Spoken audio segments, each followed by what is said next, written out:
Final ending to my story. All other parts links are down in comments. Let's jump in. My wife's condition continues to get worse. Severe headaches are almost constant. Vertigo, loud ear ringing in her left ear, etc. She walks around like a drunken sailor. Sorry for you Navy guys. Her rheumatologist stopped her chemo. She was on this for over 6 years, 6K every 8 weeks. She is now on a new pill and no bad results from stopping the chemo. But her doctor was concerned about her condition and recommended other tests, and doctors saw a neurologist and fired him. In fact, she walked out of his office. He was a jerk and did not want to do tests other than a stupid sleep study. We found a new neurologist at Jefferson. She is great, got it right away and recommended a bunch of tests. Found out my wife has severe stenosis in her neck that the doctor feels are causing her problems. The test shows mild, moderate and severe stenosis on her spinal cord in the region on her neck, more than likely caused by arthritis. This causes all or most of the symptoms she is having. The severe stenosis is on the left side, which causes the ear ringing in her left ear. My wife started to have severe itching in her legs and it has spread all over her body to include her face. She saw a dermatologist in Delaware yesterday, and she is having my wife go through a battery of tests to include being tested for lung, skin and blood cancers. She feels though that it is neurological due to the stenosis,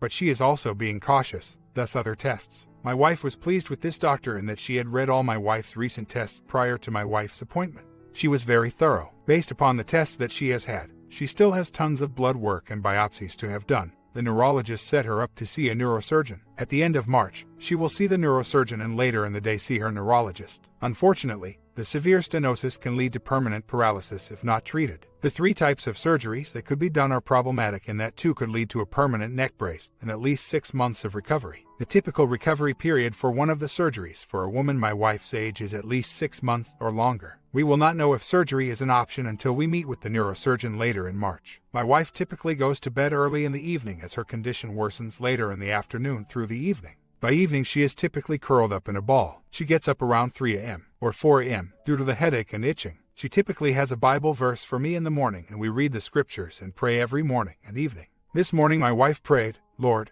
I want to thank you for the mercy and compassion Mac has shown me over the past months, for him taking me back and giving me another chance. Last weekend we visited her younger brother for the first time since early last year. I was very anxious but it turned out fine. My wife, even with all her physical problems, is still doing a lot of heavy lifting and she is very sincere in her efforts. Our physical life is very poor due to her illness. I have talked to her about it and she feels bad about it. During the week it is the worst, because by the time I get home she is in a bad state. So, we only have weekends and that does not always work out if she is having a bad day. She tells me I can have it whenever I want it, but in reality, when I see her curled up in a ball, no matter how bad I might want Bond, I just can't. I trigger less, but her affairs are with me every day. It does get better with time, but I am not at a point of where I am not reminded every day about it. I certainly don't rage or drink, but it has had a tremendous impact on my life. My wife knows every time I even think about it. That is how in tune she is with me and tells me that she is here for me. Still does not take the sting away, and I have hope that eventually this too will pass. He has been checked. The doctors were worried at first that she may have had MS, a brain tumor, or a stroke. Those were ruled out. Her other doctors tested her for lupus.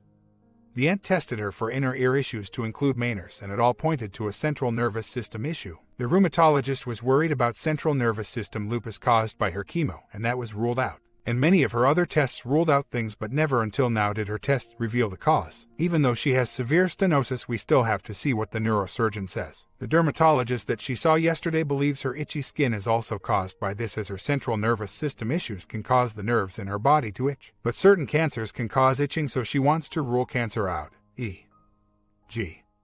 lung, skin and blood cancers, which she will be tested for in the next week or so. I am hopeful that this is all caused by the stenosis and that it can be fixed. Doing research on the surgeries for stenosis is pretty frightening. My wife makes attempts and is constantly apologizing. She will make statements like, I am tired of feeling sick all the time and I should be doing more things with you. I am in the process of refinishing tables, laying a hardwood floor and ceiling in our sunroom, all things she uses to help me with. She can't do any of those things. We rarely go shopping together. I force her to get out, but these are typically very brief trips. I am working on removing any resentment I have towards her and to keep my mind from wanting to see her pay for what she has done. That is what I mean by not totally forgiving her. I still have resentments and thoughts of payback from time to time. Last night my wife was looking and feeling ill.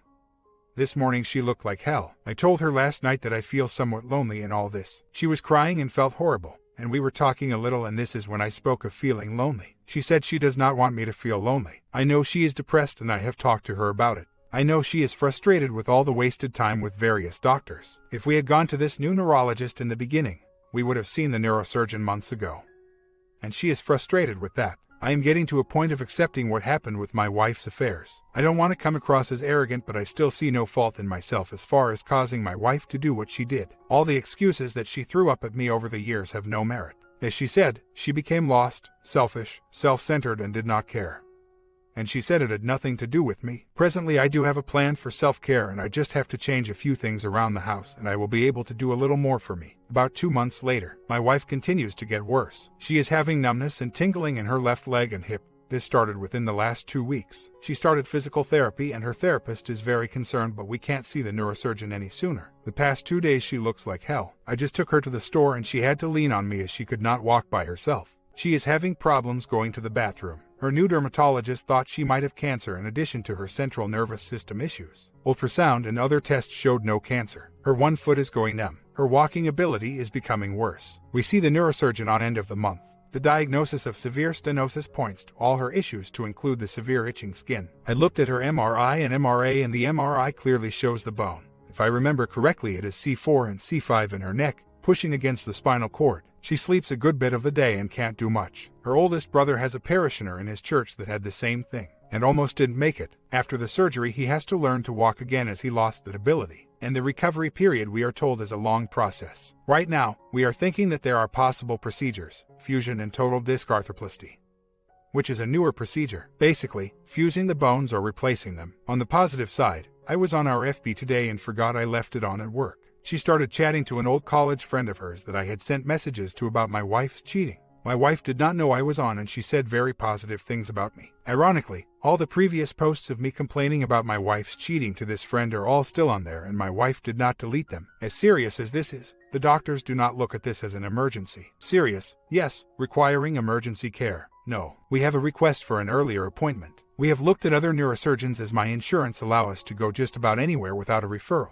None can give us an earlier appointment. If I took my wife to ER, where her doctors are located, they would not admit my wife. I just called again and they told me someone will be calling my wife in the next 15 minutes. I gave my wife a heads up. She had called earlier today and got the runaround, and she told me she does not have the energy to argue and left a message and did not receive a call back. I was in a rush this morning and did not pray for her as I normally do in the morning. I did pray for her all the way on my drive to work and sent her a text. She called me and told me that she prays for me a lot and that she is praying harder for me now, knowing that I have my own difficulties in dealing with what she has done and now her condition. Since July last year, when this all started with my wife being sick, I have been putting a lot on the back burner. I have questions that I would like answered from time to time. I have asked her some, but most of the time I keep them to myself. I wanted to take her out to a hotel and have some fun. Could not be done. 1. Right now bonding is out of the question. Honestly, it won't be enjoyable. 2. She tells me that she wants to be here for me and says I deserve better, but she can't help this. 3. I feel like any moment she will either pass or be permanently paralyzed. I check on her at night to see if she is still warm. Sounds morbid, but as I see her progressively getting worse, I am expecting the worst. 4. Our special needs son, age 29, asked me the other day, "Is mom going? She looks and seems like she is going to faint." All I could say is, I don't know. 5.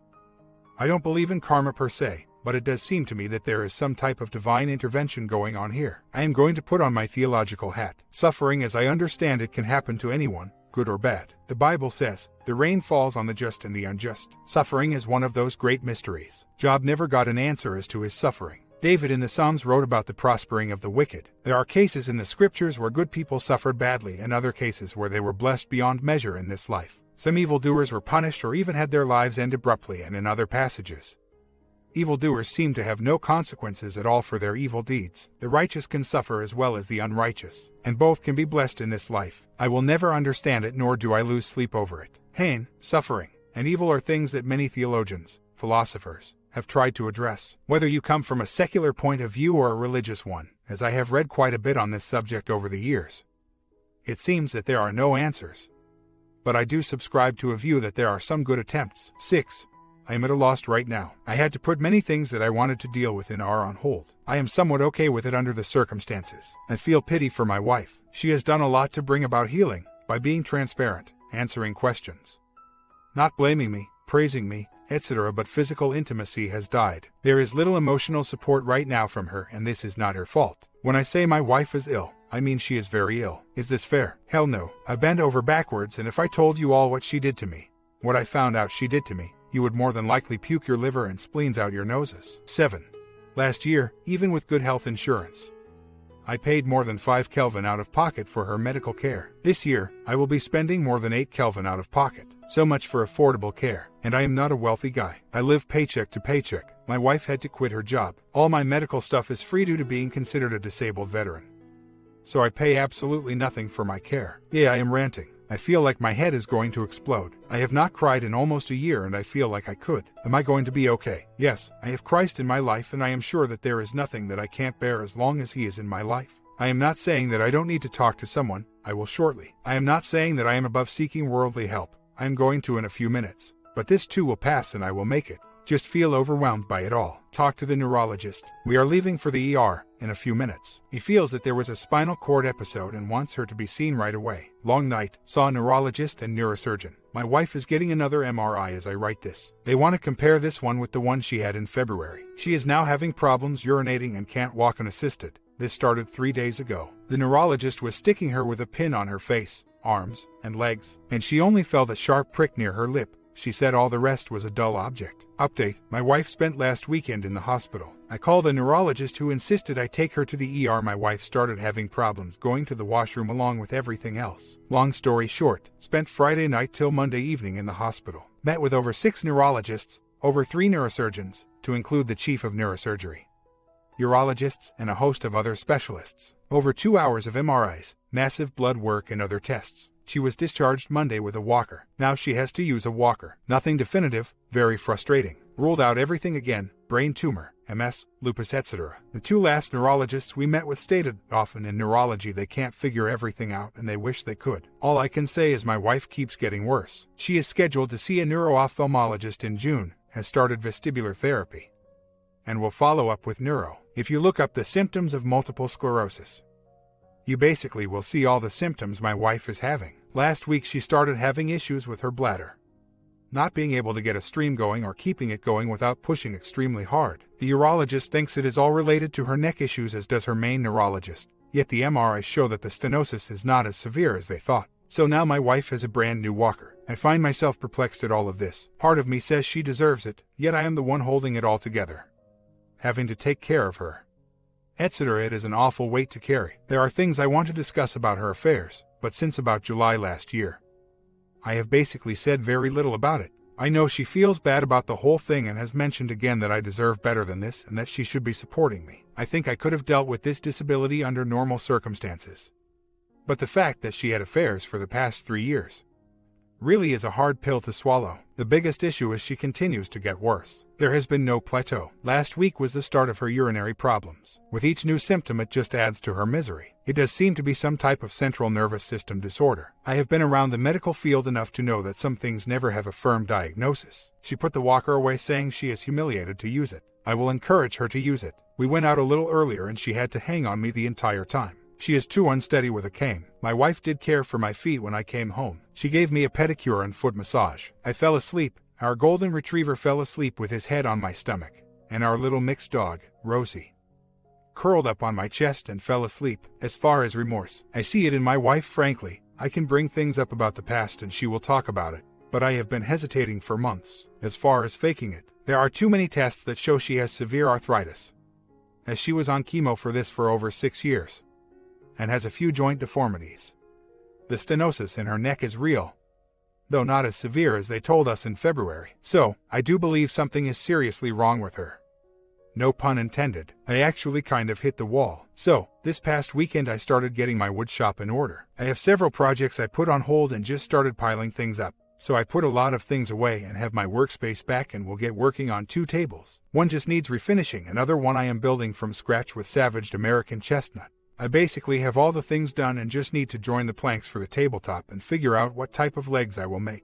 I also have a bed frame for my son's queen-size bed that I made out of barn beams that just need a few final touches. I also got a jump start on my professional license that I had put off since 3 years ago. I really put that on the back burner and would have been promoted twice if I would have completed it. Just for completing it I will jump 2 pay grades, and after 6 months I will more than likely get another pay grade increase, and that will be as high as I can go. My boss put off his retirement just to see me get a particular position, and he is still waiting on me to get it done so he can get me into a position and retire. So, I am well on my way on this. I also looked at some more grad programs this weekend. Right now, all my tuition will be covered, plus I can receive up to $18,000 a month tax-free in income, in addition to having my tuition and books covered. I don't need another degree, but I really want to use this program as I am eligible. Just have to look at the various programs, my schedule, etc. Doctors want to see physical evidence for MS. So far nothing. Last summer she needed the aircon running all the time. It is ironic, when we built our other house 20 years ago, 2 of our neighbors who built their homes as well at that time.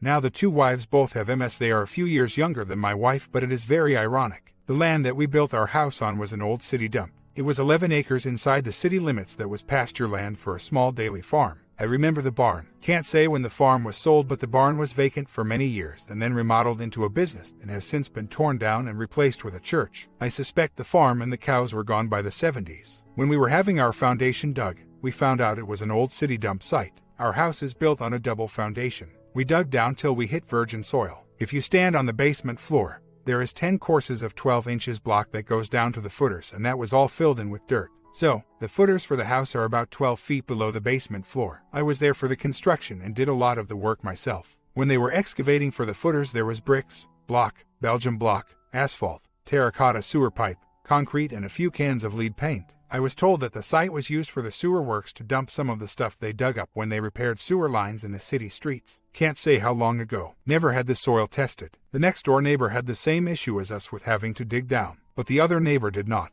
It seemed to me at the time that the dump site incorporated our property and the neighbor's lot, and that was it. I suspect that the city dumped stuff there for a short period of time. I would estimate the dump site to be no larger than about 100 feet by 100 feet. I guess with the various chemicals that could have been dumped in there as well that I should get it tested. My wife does not eat artificial sweeteners. I do have clients whose wife eliminated all grain based upon her doctor's recommendation, and we can try that. My wife has been making her own bread, rich in whole grains. I used to make the bread all the time. She has been making vegetable smoothies and fruit smoothies with a Nutra bullet her brother sent her. She has eliminated quite a bit of stuff in her diet but has increased whole grains and beans. She says this has helped her. She does not eat a lot of dairy. Keep in mind that my wife has psoriatic arthritis, which is an autoimmune disease. Was on chemo for over 6 years for this. She stopped the chemo a few months ago as her doctor was concerned about drug-induced lupus. They are testing her for this. Apparently, the test for this is very specific. They don't think she has it, but they want to rule it out. Psoriatic arthritis and rheumatoid arthritis are very similar and treatment is basically the same.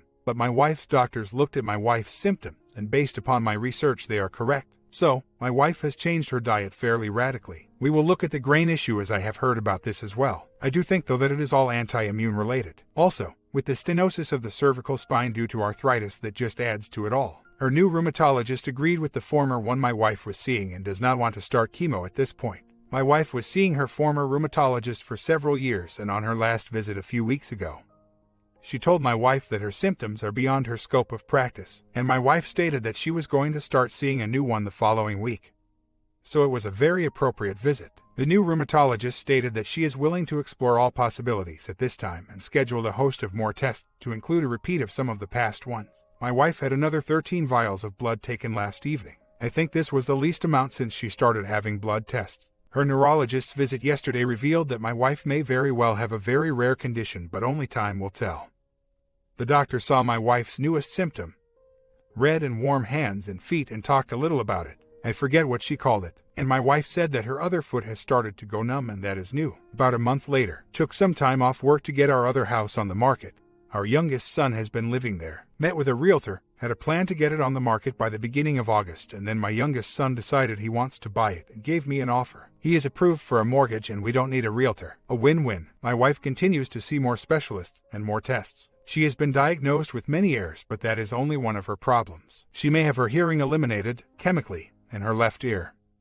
It will be irreversible. The problem is that she can get the same condition in her right ear and will then possibly be totally deaf. She as of last week has basically lost her sense of taste. It seems like every 2 weeks or so, she develops another symptom that just adds to her misery. She has thoughts that God is punishing her for what she did to me and our family. All I can say is my wife continues to get worse and continues to see more specialists. I can honestly say that it is very difficult to have compassion on my wife after what she has done. Yet I spent one day of my vacation sitting in doctors' offices from 7:30 a.m. till after 6:30 p.m. and 4 other days sitting for several hours as she saw more doctors or had more tests. At this point she can't drive and is becoming more and more emotional. She has lost 70% of her hearing in her left ear and may be totally deaf in that ear soon. She is losing her sense of taste. She is very unbalanced, can't drive, can't work, has a constant headache, has double vision. Believe it or not, she has double vision in just her left eye. I asked her neuro-ophthalmologist about this. He explained it. Makes no sense that a person can have double vision out of one eye.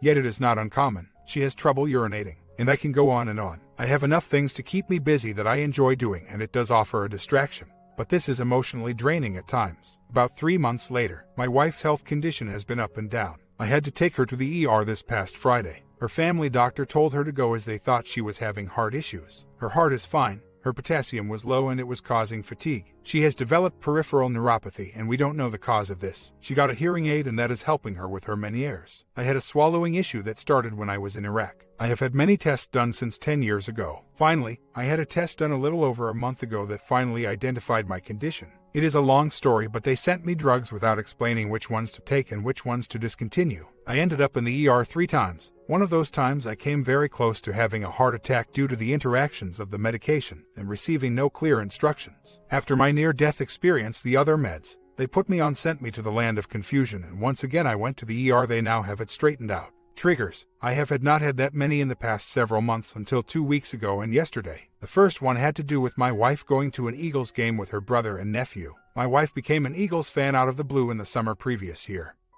Due to the XOM being an Eagles fan, I found it strange then and questioned her about it, and she said she was always an Eagles fan. I remember telling her that in over 25 years of marriage this is the first time in our marriage that you ever had interest in football. Little did I know, my wife did approach me about going to the game with her brother and said she knows this might trigger me and that she would not go if it caused distress. I consented, but for the first time in many months I checked out the XOM's and his wife's FB page just to make sure he was not going to the game. The XOM and his family was at the beach. The other trigger was yesterday. I had taken my wife's GPS after D-Day and bought her a new one later. I found the GPS the other day and actually forgot why I took it and plugged it in to see if it still worked. I went to put in an address to test it and all the addresses from her cheating time came up. I am still dealing with that crap from yesterday, though I do not bring up the past much due to my wife's illness. If I do ask a question, my wife will answer without hesitation. I am not sure why she has gotten so ill after coming clean and repenting. I have periodically checked on things and she has been really clean. She wants to visit with her middle sister and have her down to our house. I have stated that she can do this without me and if she comes to our house, which she has never seen, that I will not be around. My wife says she wants me to be part of this and I just can't be around her middle sister, and I think I will never get over what she did. My wife has used the widow pitch that since this sister is a widow that we are obligated to help her. I said, she has a millionaire brother and a son-in-law who makes tons of money. I told her that I feel no obligation to help her and that in fact I want nothing to do with her. My wife has left this alone. 1 year ago, I had to take some time off. Firstly, I don't hold any ill feelings to those who feel I should have left my wife. If I had a redo, having reflected many times on how I did things, having known what I know now, I would have left my wife in early years following the first D-Day. Second, I can honestly say that I still feel that I did nothing in our marriage to cause my wife to cheat. Third, the wife I have now is not worth what I had put up with in our marriage. I have not won a prize. She is ill most days. She became very ill a few months after she came clean, and though she has improved over the past year, her health is still fairly poor. She could not drive a car for more than a year. Frankly, I feel that she deserves being ill. She suffers, and when she asks me why she is so ill,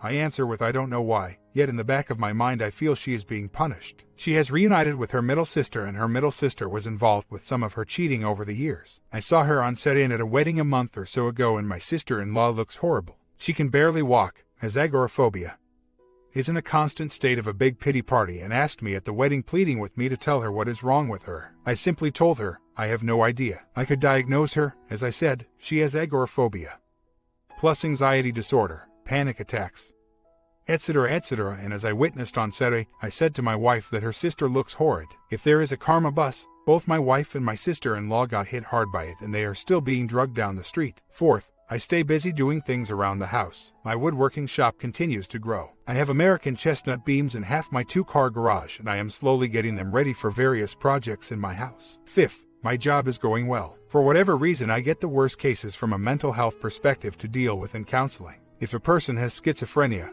I get them. I had stopped going to the locked acute psychiatric units at the hospital and was contacted by the lead doctor there that the patients are complaining that I am not coming there anymore, and they requested that I restart the groups. The patients stated that I understand them. I can say that I don't support their delusions and challenge them in how they view life. I talk straight to them and don't baby them. I doubt that her health will ever improve. The meds that she was on that did offer some relief had serious side effects, as one was leading her to be totally blind. Her optometrist told her if she stayed on it for 6 more months it would have been irreversible. She was on chemo for over 7 years and she had to stop it due to side effects, and now her right wrist is locked and will no longer function, and that is irreversible. She may lose the use of other joints. She faces the possibility of losing her hearing in her left ear. Her good days are constant headaches, constant ear ringing, feeling flu-like symptoms, vertigo, and vision issues. When she gets an attack, which is happening about twice a month, she is laid up in bed for days. If she mows our yard, she is laid up for about a day or so. Though she is thin, her blood pressure is very high and she was put on a med for that. She stopped taking it after 3 days. It was making her sick. I have thought about the issue of my wife's health. Had she not gotten ill, would she had started back up? Maybe. I can say that my healing was put on hold and since this incident, and it never progressed after that time. My relationship with my wife is cool at best. I don't talk to her much and can't tell you the last time we really hugged or bonded. It has to do more with her being ill, and I got tired of repeating myself due to her loss of hearing. I got frustrated with her telling me how sick she is feeling, and I can see it in her face. So I basically just let her alone. I am not a martyr. My faith allows me to divorce my wife without regret. So, no obligation. The pledge for better or worse was broken when she cheated the first time. I have no guilt. I did nothing to make my wife cheat. It is due in part to her illness. There have been days where I just wanted to drop her off at the XOM's house and say, "You take care of her." How do you redevelop intimacy when a person has constant ear ringing, headaches, etc.? How do you ask questions when the doctors are suggesting that she might be paralyzed the rest of her life? Or she might be totally blind, etc. Her sisters never visited. Her youngest brother came up once when she was extremely ill, and that was only for half an hour, and it was because he was in town for a ball game. I was the only person caring for my wife and still am. I do get angry, but I find outlets for that. The outside of my house is half painted and the basement remodel is slowly getting done. I do woodworking as well. Hospitals, ER visits, doctor visits, and so on. Then it continued to last year. She could not drive at all. She just started driving again early this year. There were and still are days where she will be in bed. We took a financial hit when she quit her job, and my health insurance premiums have gone up as well as our co-pays. The last 2 years I have paid $70,000 in co-pays typically by the end of May, and it is all on my wife. We have managed some trips to Cancun, the Bahamas, etc., but those trips suck. There were days where she is in bed, and on good days by the afternoon she was basically done. In Cancun there were a few times where I basically had to carry her. I saw my wife's sister at a wedding a month or so ago, and I dropped my wife off at her house this past Saturday. I can't stand her sister. Her sister can hardly walk and has mental issues. Ironically, her sister was involved with my wife in the past with cheating. I refuse to have a pity party. My comment. That was the final update to this my story. What do you guys think? It seems OP chose this ending. What would you do in this situation? Comment down your feelings to this final ending. Did you like it? Did you dislike it? I need a good sleep and prepare for tomorrow's stories for you guys. Stay safe, and hopefully you learned something.